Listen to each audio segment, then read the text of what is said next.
How to get a refund on Remitly. Hello guys, welcome to today's tutorial. In this tutorial, I'll show you how you can get a refund on Remitly, and here is how to go about it. So if you want to get a refund on Remitly, it is very simple. It's not difficult. The major way is by cancelling a transfer.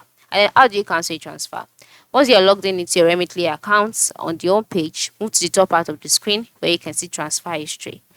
After clicking on transfer history, you'll be taken to the transfer history page where you see all of your transfers, the one in progress as well as the one that's been delivered. You can only cancel a transfer that is in progress. So once you click on in progress and then locate the transfer that you'd like to get a refund for.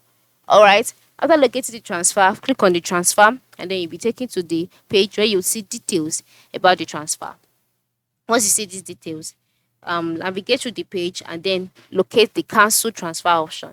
Click on it. After clicking on it, the transfer will be cancelled, and then within 2 to 3 days, you would get a refund.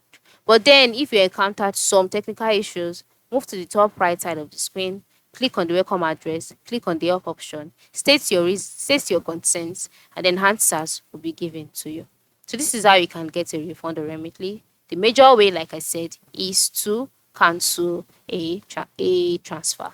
Thanks for watching and have a good day.